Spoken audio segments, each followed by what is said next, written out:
오늘 함께 볼 말씀 창세기 4장 13절과 14절의 말씀입니다.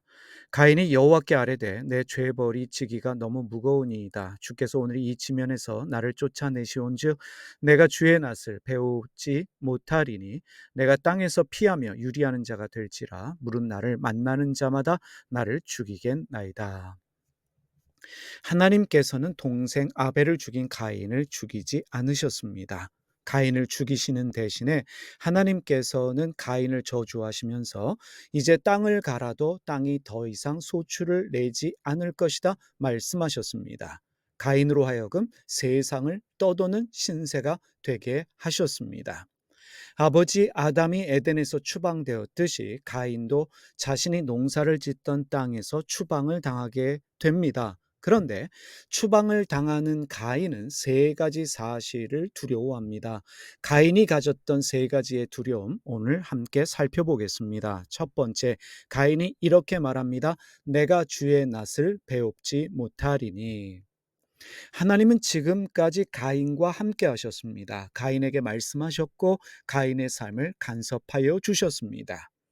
가인이 하나님께 예배를 드렸을 때 그 예배를 거부하신 이유를 하나님이 가인에게 말씀해 주셨습니다. 가인을 비판하시는 말씀, 정죄하시는 말씀이 아니라 가인에 대한 관심과 사랑의 말씀, 조언의 말씀이었던 것을 우리가 알 수 있습니다. 가인이 형제 아벨을 살해했을 때 하나님께서 가인에게 나타나셔서 내 형제 아벨이 어디 있느냐 물으셨습니다. 가인에게 물으셨을 뿐만 아니라 가인을 죽이지도 않으셨습니다. 가인은 이제 추방당합니다. 가인이 추방당한다는 것은 무엇을 의미합니까? 가인은 죄로 인해 더 이상 주님과 함께하지 못합니다. 가인에게는 더 이상 하나님의 말씀이 없습니다. 하나님의 간섭도 없습니다. 여러분, 죽음보다 더 무서운 심판이 무엇이겠습니까? 하나님의 임재가 없는 삶입니다. 하나님의 음성이 들리지 않는 삶, 하나님의 말씀이 없는 삶을 살아가는 것이 죽음보다 더 무서운 심판입니다. 가인은 하나님의 말씀이 없는, 하나님의 간섭이 없는 삶을 두려워하고 있습니다. 내가 주의 낯을 배웁지 못하리니, 이것이 가인의 두려움이었습니다. 그러면 오늘 우리는 어떠합니까? 하나님 없는 두려움이 큰 두려움입니까? 아니면 돈 없는 두려움이 우리에게는 큰 두려움입니까? 사실 우리는 하나님 없는 두려움보다 돈이 없을 때 더 두려워합니다. 우리가 가지고 있던, 누리고 있던 명예가 사라지는 것에 대한 두려움이 더 크다는 사실입니다.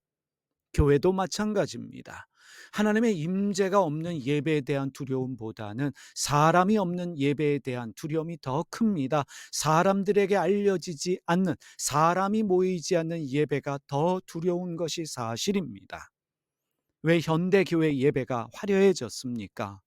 하나님의 임재, 말씀에 대한 기대보다는 사람들이 떠나갈 것에 대한 두려움 때문에 예배가 화려해졌습니다. 사람들을 끌어모으기 위해서, 유명해지기 위해서 예배는 화려해졌는지도 모르겠습니다. 두 번째로 가인은 이런 두려움을 고백합니다. 내가 땅에서 피하며 유리하는 자가 될지라. 가인은 자신이 농사를 짓던 땅에서 추방을 당하고 세상을 떠돌아다니게 됩니다. 왜 떠돌아다녀야 합니까? 먹고 살기 위해서입니다.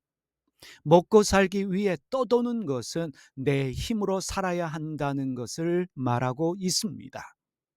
하나님의 말씀이 있고 하나님의 간섭이 있는 그 땅에는 나의 열심과 나의 수고를 뛰어넘는 하나님의 은혜가 있습니다. 가인은 그 땅에서 하나님의 은혜로 살아왔습니다.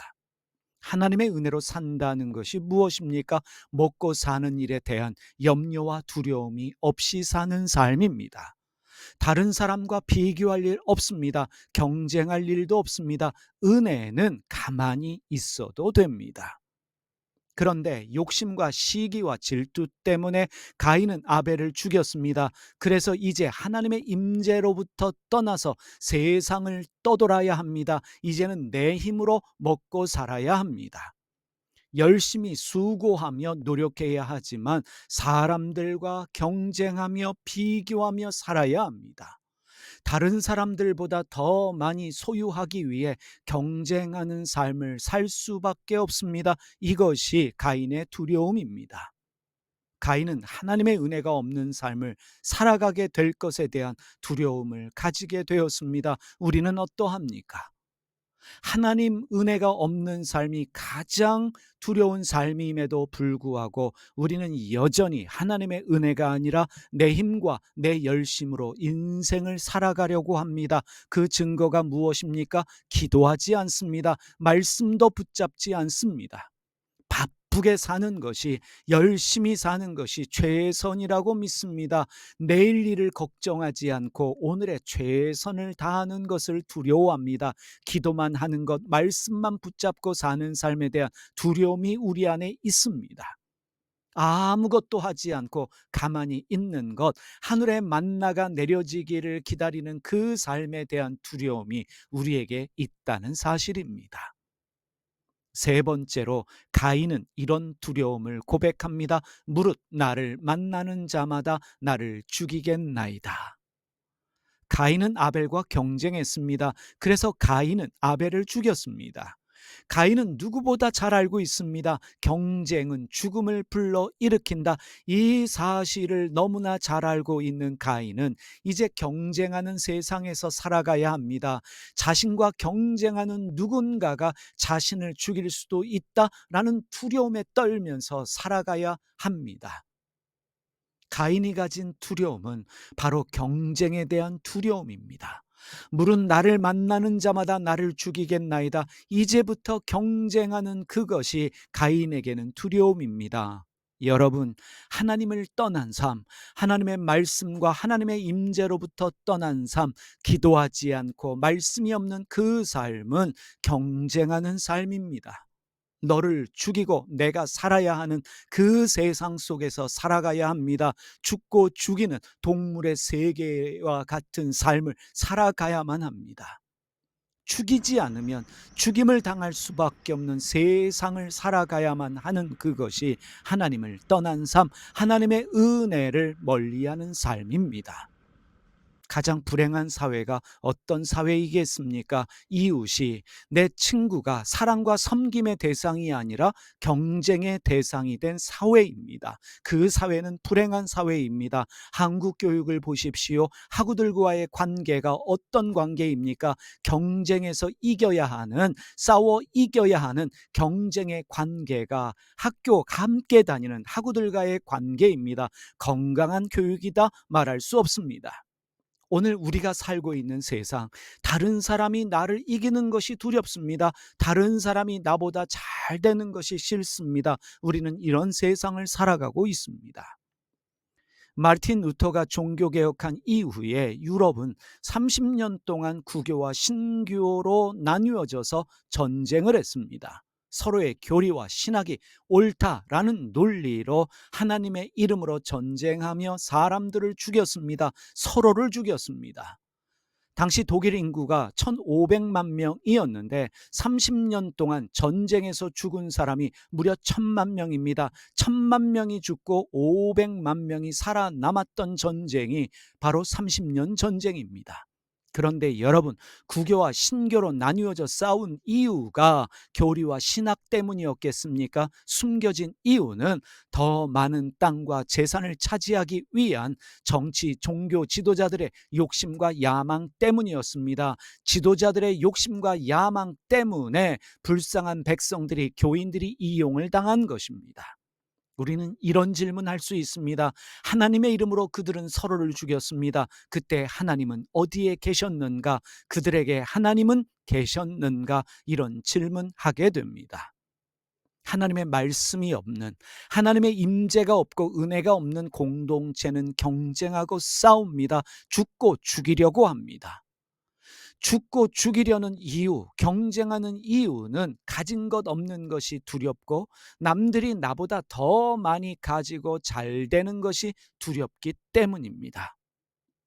오늘 말씀을 마치면서 여러분에게 이런 질문 드립니다. 이 질문으로 고민하며 우리의 삶을 성찰해 보십시다. 나는 오늘 무엇 때문에 두려운가? 이 질문이 오늘 여러분의 삶에 은혜가 되기를 소원합니다. 기도하겠습니다. 하나님, 가인이 가졌던 이 세 가지의 두려움, 오늘 우리에게 깊은 질문과 고민과 성찰이 되게 하여 주시옵소서. 하나님, 우리에게 주님의 음성, 주님의 말씀이 들리지 않는 것이 두려움이 되게 하여 주시고, 하나님, 은혜가 없는 것이 두려움이 되게 하여 주시옵소서. 경쟁하는 것이 우리에게 두려움이 되게 하여 주시옵소서. 경쟁이 아니라 은혜로 살게 하여 주시고 말씀으로 살 수 있는 저희 모두가 되게 하여 주시옵소서. 하나님으로 살아가는 저희의 삶이 되게 하여 주시옵소서. 오늘도 우리와 함께 계시는 주님을 발견하며 그 주님을 찬송하며 그 은혜로 사는 날 되게 하여 주시기를 우리 주님 예수님의 이름으로 기도드립니다. 아멘.